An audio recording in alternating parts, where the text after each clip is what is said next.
Hey everybody, my name is Alex Smith and welcome to my presentation for CSC 309. The subject of my presentation and my research paper is Freedom of Speech in the Age of the Deepfake, How a Lack of Accountability Threatens Us All.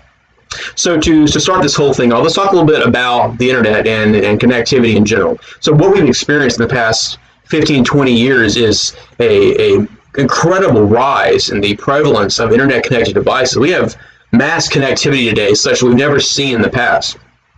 According to Statista.com, in the past few years, there are now 4.57 billion active internet users alone. Out of those, there are 3.96 billion active social media users.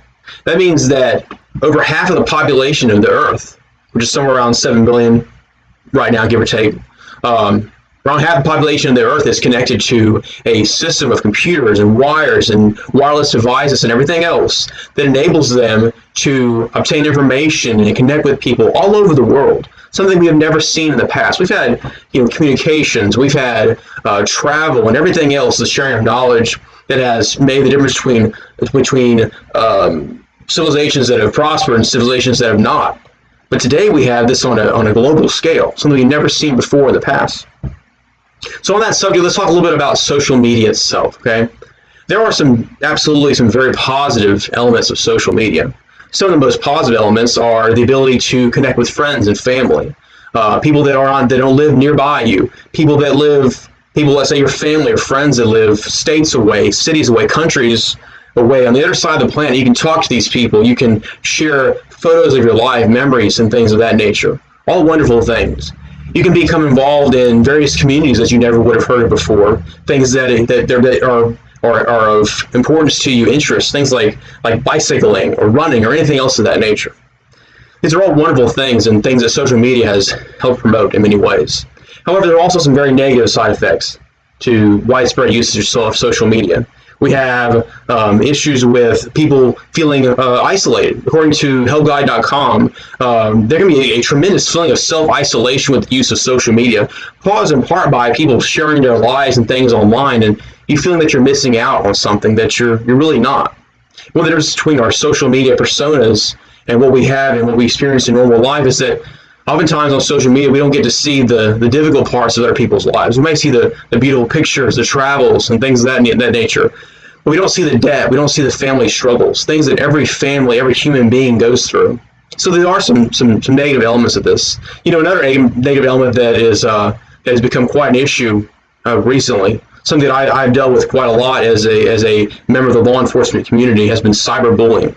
We've had people who committed suicide, people who have been involved in terrible fights, been severely injured, all over things that were posted on social media and just spread all around a school, spread all around a neighborhood, a city, a region, something that wouldn't necessarily have happened without this type of connectivity. And we'll talk about more about that later, but I want you to just keep that in the back of your head for now.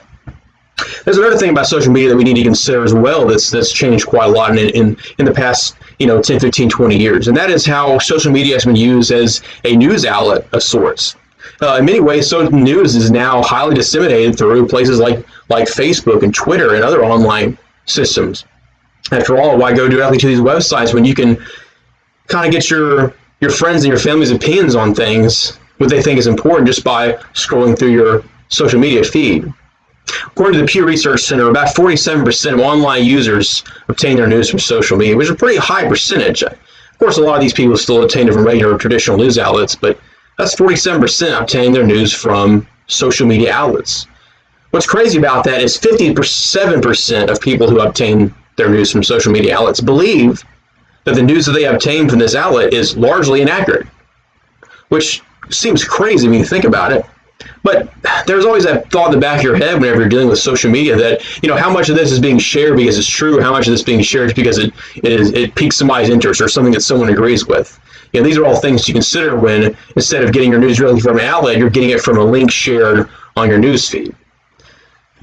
So one of the things that is studies that is relevant to this was done by Columbia University and the French National Institute. They did a widespread study that kind of went over how people look at news, headlines, and things of that nature when it comes to what they learn about the world and what's around them on a daily basis. They found out that 59% of people that read headlines on online sources shared those headlines without actually reading the content.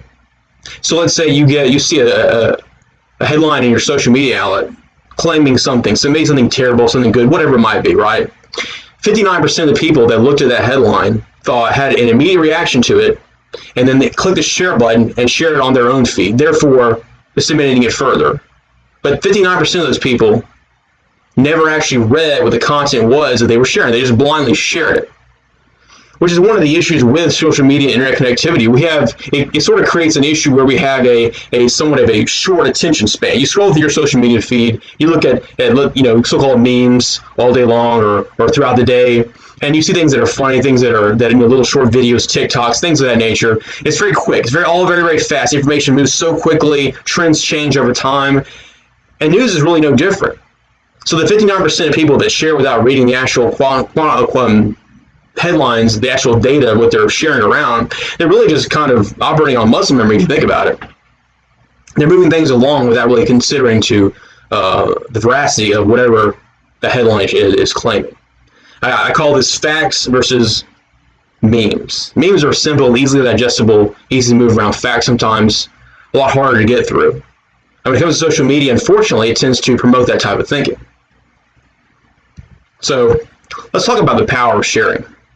So as I mentioned before, we have this, what I'm going to refer to as a social media scroll, basically the constant scrolling down of your news feed, or how you obtain, let's say, news in the morning or in the evening, whatever time you like to look at this kind of thing. But it's that regular scrolling on these websites, including places like Reddit, Facebook, Twitter, things that are shared throughout the day by various different users. You can just kind of go over through it with this long, nearly limitless scrolling. One of the issues with this kind of thing is that you can look at something, have a mental reaction to it, and then move along without really thinking about it more. And one of the areas in which this comes up quite a bit is in the subject of the so-called cancel culture. I'm not here to argue for or against the existence of cancel culture. I know there is some debate on both sides of that, but there's definitely it is inarguable that there is a certain element of modern times in how news is presented that tends to lead to a strong reaction and then very quick public outcry. So we get what I call a rapid public release of information, and then you have an incident to outrage, which is basically something happens at point A. It is shared all over the place. People share it throughout the day. It essentially goes viral, as the term goes. And then there is either outrage or praise or whatever the case might be. It's a very quick, almost a mob reaction, but it's on a social media platform. So, which presents many issues when it comes to how people handle news, whether it's true or fake or what have you. But when you think about it, this type of a problem, this type of a situation when it comes to the rapid sharing and movement of news, becomes a real issue when it comes to how it affects people's lives. So on one hand, you have people like R. Kelly and Harvey Weinstein that committed terrible acts within their organization such that they were widespread and well known. These are things that people knew about the entire time, right? We have based on good reporting, that what these people did, according to the reporting, is actually accurate. And the public outcry against them is most likely justified. But then you have people like Carson King, who made viral headlines, according to the Chicago Tribune. He made viral headlines because he raised, I think it was over $1 million for a charity. And he was in his 20s at the time when he did this. It was quite an amazing thing. But what happened was that people started digging into his social media, and they found two incidences where he made racist jokes when he was 16 years old.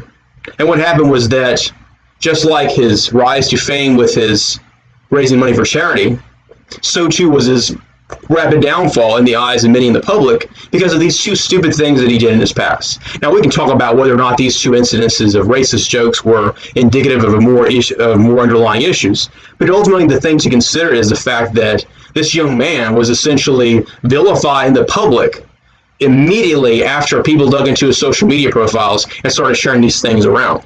So just as quickly as people can have praise for him and his actions, they could equally have condemnation and outrage for things that he did in his past. I'm not here to say this is necessarily a good thing or a bad thing, but the power of this of the ability to share this kind of information and take what is a local incident or what is a small, minor thing, something in the past, and share it to the global community, the 3.96 billion people who use social media. This is something that is more powerful than I think many people realize. Now, it's considered our freedom of speech in the United States. We have the freedom of speech to post and say many things of what we want to on social media platforms. And that's fine. It's understandable. It's reasonable to expect that people should be able to do those kinds of things. But the freedom of speech does not mean the freedom from accountability. Just because we have the right to say what we want to online doesn't mean that we are not equally accountable for our actions. And I would argue that our accountability today for what we say on social media platforms is significantly more of an issue than it was in the past. Perhaps back in 10, 15, 20 years ago, when social media wasn't nearly as popular, you could say something online, your area of influence might cover 1% of your local population, maybe less than that. Today, that's changed significantly. Today, someone can do something on a city street, and maybe in the privacy of their own home. It can be shared, and next thing you know, that person can be held in the court of the public, and their actions judged one way or the other.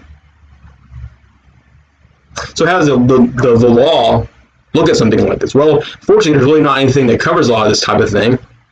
But when it comes to issues of social media, we have to consider whether or not the law should take a stance on this type of an issue. At what point do people have the freedom to make mistakes? And at what point should they be judged outright, like R. Kelly or Harvey Weinstein? So I'm going to talk a little bit about the issue of fake news and also deepfakes. So the thing with fake news that we have to remember is that the news itself might be fake, but the consequences can be very, very real. And when it comes to sharing of fake news, like I said before, if 59% of people read the headline only and then share it, it might be difficult to say that there's some intent there.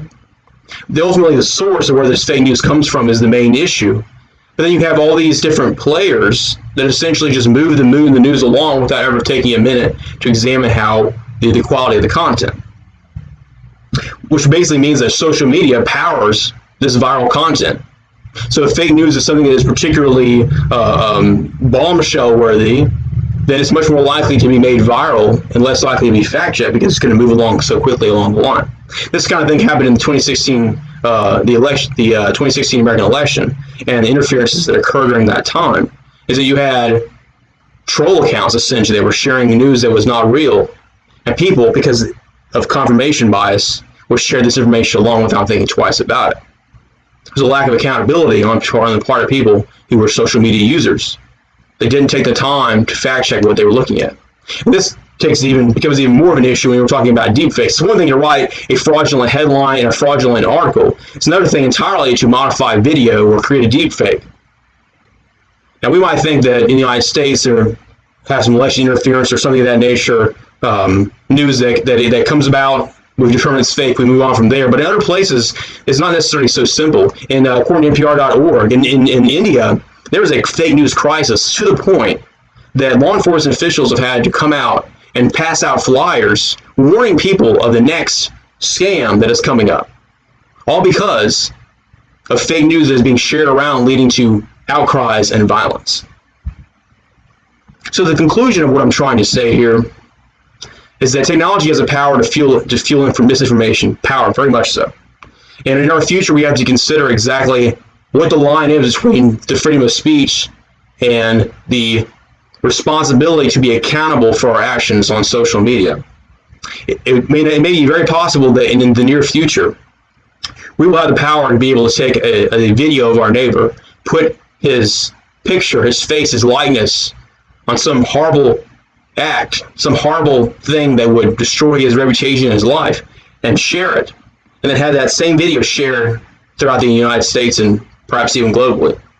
This is something we have to consider when it comes to the issues of social media use and how we will approach social media use in the future. So thank you for watching my video. I hope you enjoyed it, and I'll see you in the next one.